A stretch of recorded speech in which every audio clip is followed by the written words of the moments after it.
Cool.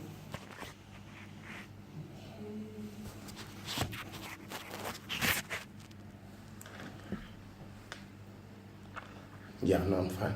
All right, please clap once, just for state. Thank you. All right, please introduce yourself to umuntu ongakwazi. This is gonna play in 46 African countries, so have that in mind. Okay. Introduce some of the people are Okay. So, yeah. Okay. Yeah. All right, so please. Hello, everyone. The name is Sbu Leope. I'm a social entrepreneur. I'm also an entertainer in South Africa. I go by the name DJ Sbu. I've been in the media industry for the past 15 years. I'm a master's student studying towards business, becoming a better global businessman. And I'm also a father of a beautiful 2.5-year-old baby girl called Warato. Nice. So when I'll tell you someone who doesn't know, how did your journey into being a DJ Sbu, the one that you know? Yeah. The journey started from when I was a kid. I mean, I grew up in a couple of kilometers away from here, at Tembisa. You know, I grew up around. At the time, there were no computers. There was no internet. There were no cell phones. It was around the apartheid regime time in the country. Growing up, I mean, you know, in the township was extremely humbling. It was neighborly. Umama was next door, could clap the other child. Umdana, you know, there's an African proverb that says it takes a village to raise a child, and that's how we were raised. We were raised around values. We were taken to church every Sunday, even though you didn't like it, that spanked you, that forced you to go to church. Product of a boarding school that I attended in Pretoria. I was just naughty, just like other kids. I didn't go to a private schooling or multiracial schooling. I went into the township. I made a lot of mistakes. We get beat up a lot of times with my friends. We're very naughty. We would do all sorts of different naughty things. But the journey was interesting after I finished my boarding schooling, high schooling days. And I went into tertiary. Tertiary, I got introduced to tennis, which I fell in love with, and I became a very good junior tennis player. I traveled the country. I started seeing and meeting other people, people from different backgrounds. I started stretching my mind, seeing how other people were living. Traveling opens you up to a lot of things, and I think that's what tennis did for me. And I think tennis took me out of the streets because I fell in love with it. Even when schools are closed, when I'm in the township, I'd visit my friends and I'd introduce them to tennis, and a lot of them kind of felt it was a sissy sport. But I love tennis because of the beautiful girls that played tennis, and all of the beautiful girls, like, they used to wear short skirts, and I loved that. That was the initial thing that actually attracted me to the tennis court. Little did I know that when I picked up a racket, I'll fall in love with it. And until today, I travel whenever I can when I go on holiday, and I watch tennis tournaments. So I think pretty much that's what attributed to me becoming a university, a tertiary student, who then eventually enrolled for electrical engineering. But then I was participating on campus. I was part of the SRC team. I was part of the entertainment committee. I was part of the rec team. We would organize for entertainers to come and entertain some of our students. And then I joined the campus radio. Simultaneously, I joined the community radio in the township. And I wanted to get a big break, but the big break wasn't coming until YFM, which was this new youth radio station that was getting opened in Joburg, which was embracing the Kwaito culture at the time, the hip-hop culture, the poetry culture. It was literally embracing the youth culture.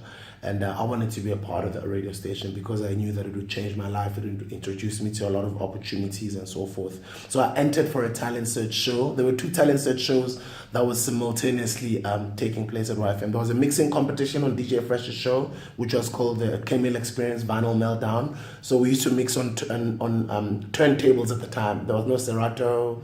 There was no CDJs, there was no memory sticks and so forth. So we were the Technics SL1200 guys. And I got into the semifinals of that competition. There was also an on-air competition on Bad Boy T show, Thomas Msengana. The show was called the Tropica Voice of the Future competition. It was sponsored by Tropica.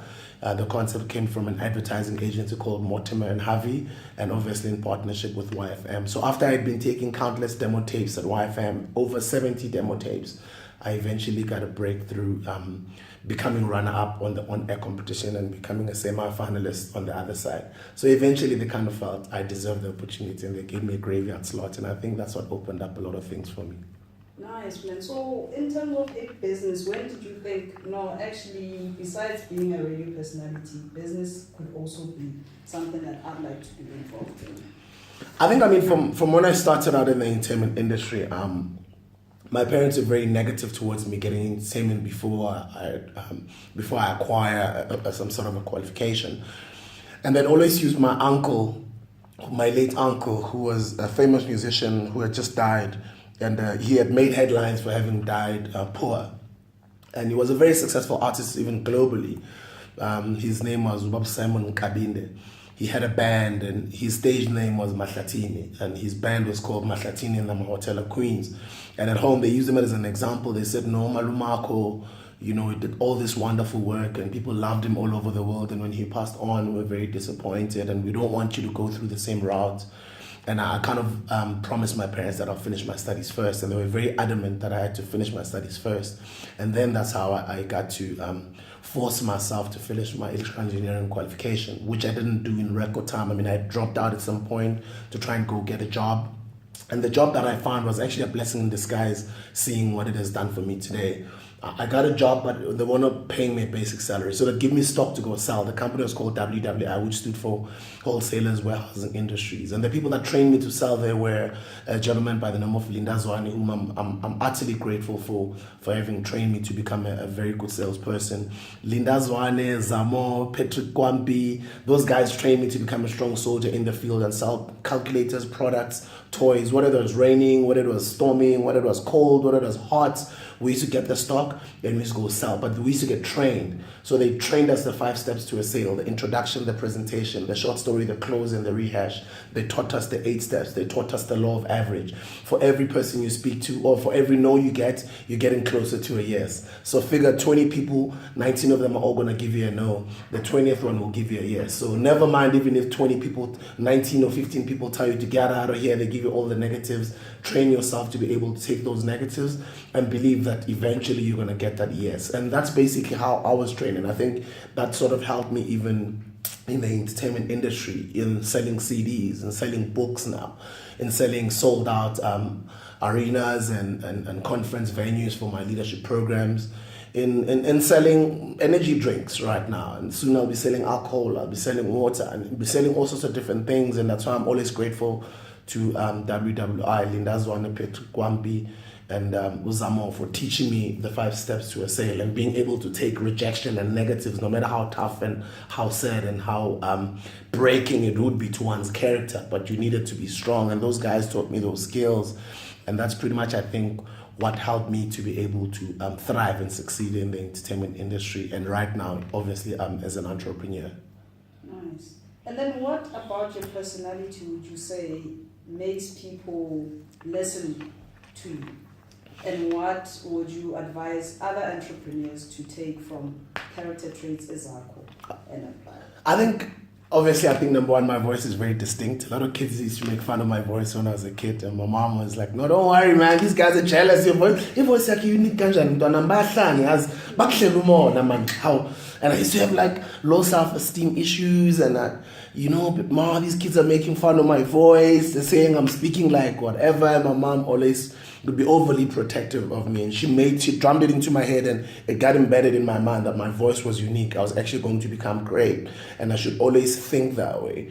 And I think my mom helped me quite a lot because I understand myself, and I also believe every entrepreneur should know their weak points, their weaknesses, and their strengths. I've got a lot of weaknesses, but I also have a lot of strengths, and in the weaknesses that I have, I try and cover those by having the right team around me, people that can help me, people that are good with those types of skill sets or expertise. And I think not only as an entrepreneur, as a professional individual who wants to succeed, as a student who wants to get better, you want to get better grades, you want to graduate, you want to get distinctions, you want to go somewhere in life, or you're a leader, I think it's always very important to know yourself, know your strengths, know your weaknesses, and work on bettering yourself through personal development. And which is what I've always been doing. I've always been trying to read books. I've always been trying to be around successful people. I've always been trying to become successful. I've always used my work ethic because I work very hard. I work harder than everybody that I know. I've always used my work ethic as a weapon because I work hard. That would compensate for my my weaknesses and other things, you know. But I also work with smart people. So having to work with smart people who give you structure and direction and good advice all the time, you are able to then thrive and succeed. And I think those are some of the things I'd love to share with other entrepreneurs out there. That's very, very essential to work in a team. It's very essential to understand yourself, that you're not always right. You must be always willing to listen. There isn't any company that I've ever owned or started by myself, because I cannot be able to.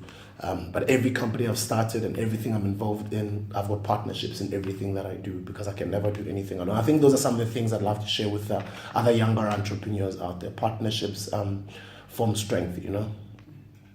And then can you tell me how being a father has changed how you approach business, how you approach life?